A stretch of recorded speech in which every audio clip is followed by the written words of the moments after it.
Somewhere in the dark stillness of the cosmos, just over 4 light years away from Earth, there's a planet that has haunted the dreams of scientists and sci-fi authors for decades. A planet that has always been too close to ignore, yet too distant to truly observe. That is, until now.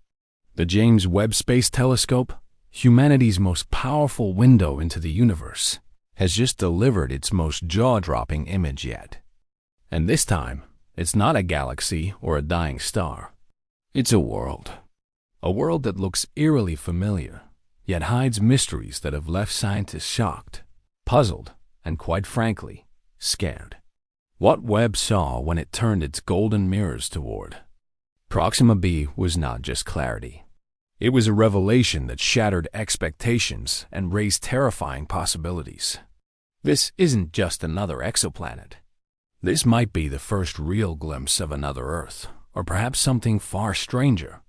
Stay with me, because what you're about to see will shake your understanding of space, life, and the future of humanity. For years, Proxima b existed only as a tantalizing whisper in astronomical data, a mere dip in starlight, a wobble in the movement of its host star, Proxima Centauri. It was believed to be a rocky planet, maybe a little larger than Earth, and possibly nestled within the star's so-called Goldilocks zone, where temperatures could allow liquid water to exist. But let's be clear, those were hopes, models, probabilities. No one had ever seen the planet, not with any real clarity. It was like trying to sketch a portrait based on a shadow behind a curtain. Hubble couldn't do it. Ground-based observatories couldn't do it. Even some scientists began to wonder if Proxima b was just another statistical ghost. But then came James Webb. With its 7-meter gold-coated mirror and infrared precision, Webb changed everything. It pierced the darkness, bypassed the distortion of Earth's atmosphere, and captured something extraordinary. A visible disk, a planet with contours, gradients, and textures. In an instant, the whisper became a voice. And that voice said, "I'm real." The first time the image of Proxima b appeared on the monitors at NASA, there was silence, then gasps, then disbelief. This wasn't some pixelated smudge or artistic interpretation. It was an actual photograph, crisp and clean, showing clear atmospheric layers, thermal patterns, and even surface brightness variations that hinted at geological formations. You could almost trace the shape of mountains, follow the curvature of a potential continent, see weather systems swirling like a silent ballet across the dayside of the planet. But that wasn't the most shocking part. Webb's infrared instruments picked up trace signatures in the atmosphere: carbon dioxide, possible water vapor, and something else. A faint, unidentified chemical fingerprint that no one could yet explain. Some called it noise. Others, a clue. Whatever it wasn't supposed to be there. Suddenly, Proxima b wasn't just another candidate for habitability. It was a wild card, a living experiment in the cosmic lab. And the more clearly we saw it, the more we realized we knew nothing at all. If there's one thing red dwarf stars, like Proxima Centauri, are known for, its violent solar flares, bursts of deadly radiation, the kind of behavior that tears away planetary atmospheres like peeling skin from bone. For years, astronomers assumed Proxima b, if it had an atmosphere, had long lost it to those stellar tantrums. But Webb told a different story. Not only did the planet have an atmosphere, but it also appeared to be stable, dense enough to evenly distribute heat across its surface. That alone flipped the narrative. It meant the planet might not be a scorched desert on one side and a frozen wasteland on the other, as previously assumed. Instead, it could have winds, clouds, climate, perhaps even seasons. Scientists began speaking in hushed tones about a temperate zone, about the possibility of rain, of oceans reflecting starlight under a crimson sky. And if that sounds beautiful, it's also terrifying, because it means that life as we understand it is no longer just possible, it might be probable. And not somewhere light years away in a galaxy far, far away, but right next door. The final shock came not from what Webb saw, but from what it didn't. Within the spectrographic data, scientists noticed a strange silence in a particular wavelength, a range where they expected to see certain chemical byproducts, signs that would indicate a planet either in chemical equilibrium or teetering on the edge of it. But Proxima b didn't behave.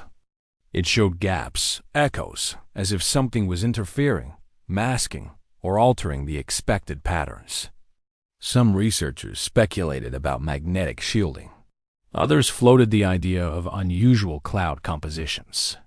A few dared to whisper a more unsettling possibility. What if these anomalies aren't natural at all? What if they're the result of something artificial? Some unknown process, maybe even a form of planetary engineering we have no context for. That's when the fear set in.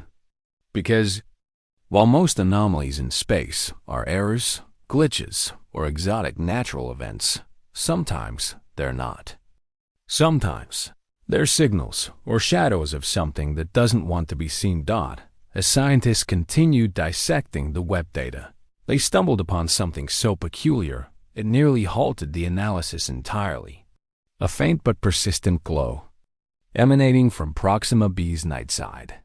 Not the thermal emission you'd expect from a slowly cooling surface, not auroras, not reflected starlight.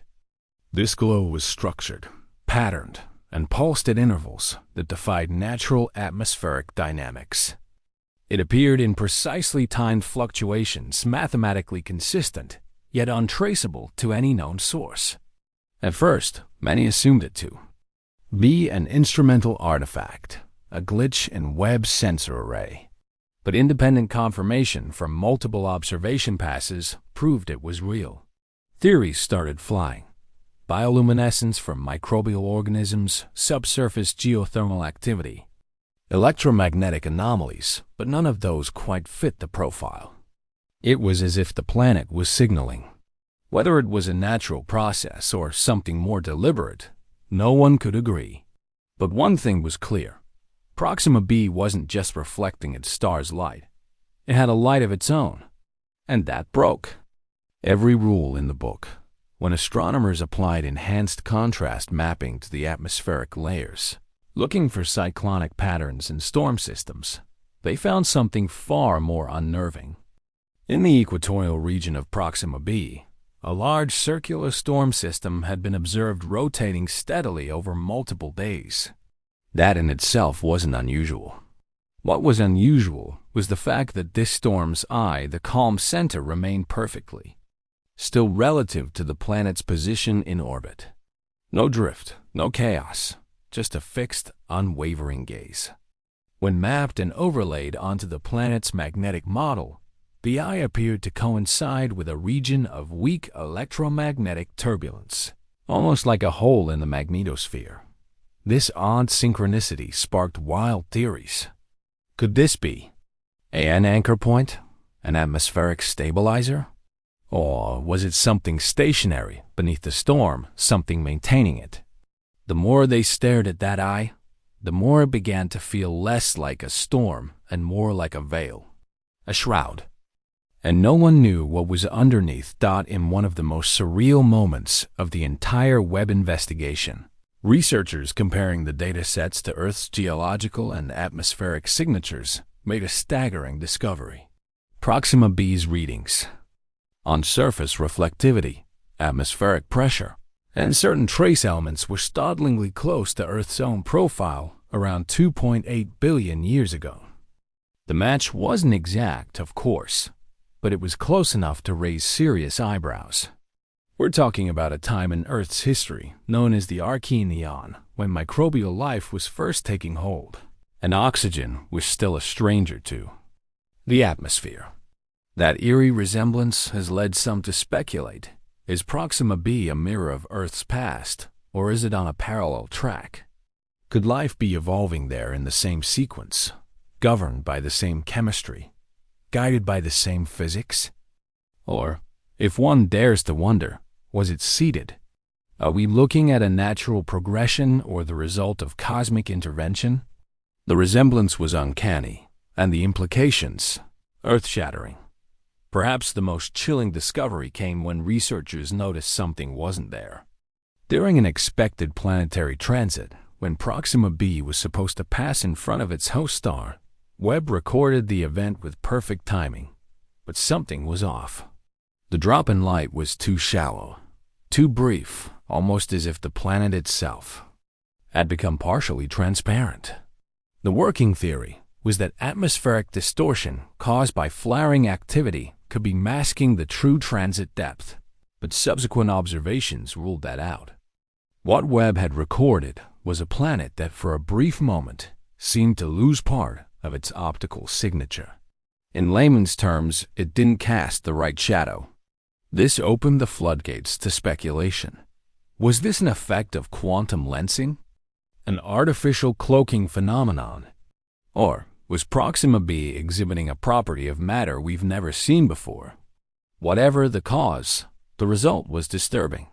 Because if something that's solid, that visible, can partially vanish under direct observation, then maybe Proxima b isn't what we think it is at all. For centuries, we've looked up at the stars and wondered if we were alone. We built telescopes, sent signals, dreamed of distant civilizations. But now, with a single image clear, detailed, unfiltered, James Webb has flipped that question on its head. The planet we thought was a quiet rock circling a distant star has become a mirror, reflecting back more than just scientific data. It's showing us ourselves, our assumptions, our fears, and perhaps our future.